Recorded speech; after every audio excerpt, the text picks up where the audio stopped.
Here's a step-by-step guide on how to write Chapter 1 of a research thesis. Chapter 1 of a research thesis sets the foundation for the entire study.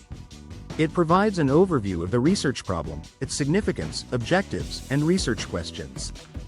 It should be well-structured, engaging, and informative to ensure clarity and coherence.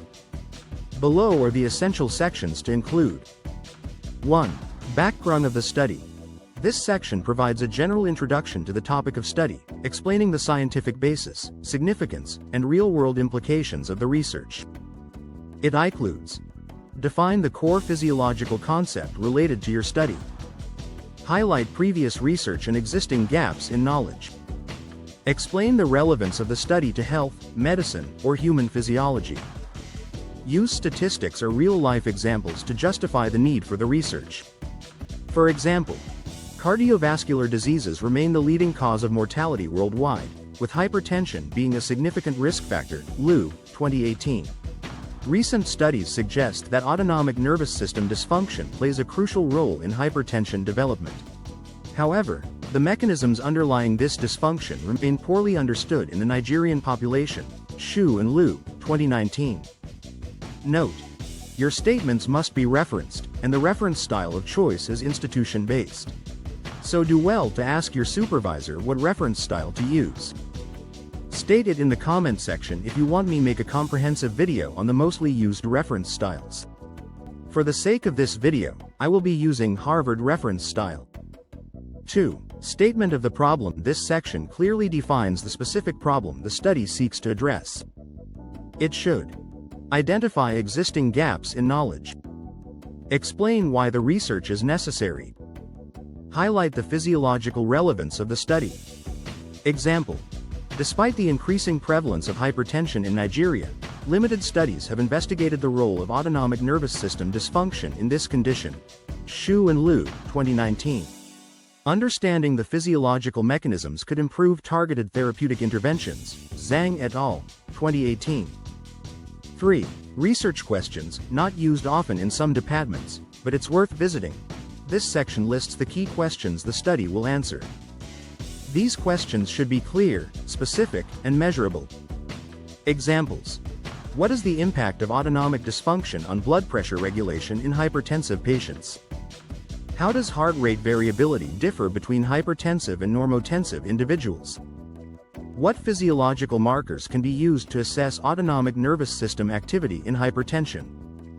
4. Research objectives. The objectives should align with the research questions and should be classified as general and specific objectives. General objective. Broad aim of the study. In some institutions, they'll prefer to use aim of the study instead of general objectives. Specific objectives. Detailed, focused goals. Examples: general objective: to evaluate the role of autonomic nervous system dysfunction in blood pressure regulation among hypertensive patients in southwestern Nigeria. Specific objectives may include: 1. To assess heart rate variability in hypertensive patients. 2. To compare autonomic function between hypertensive and normotensive individuals. 3. To determine the relationship between autonomic dysfunction and blood pressure levels. Other research writing aspects based on supervisor's preference includes: research hypothesis, if applicable, justification of the study, scope of the study and limitations of the study. 1. Research hypothesis, if applicable, this section states the hypothesis to be tested. Hypotheses should be formulated in null, H, and alternative, H, forms. Example: null hypothesis, H. There is no significant difference in heart rate variability between hypertensive and normotensive individuals.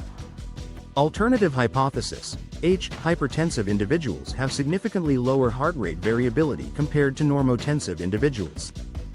2. Justification of the study. This section explains why the study is important and its potential impact. It should highlight scientific, medical, or public health significance. Explain how the research contributes to existing knowledge. Discuss its practical applications in healthcare or physiology.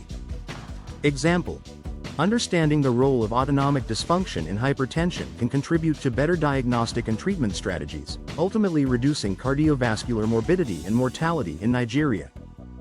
3. Scope of the study. This section defines the boundaries of the research, including study population, e.g., hypertensive patients in Lagos, Nigeria.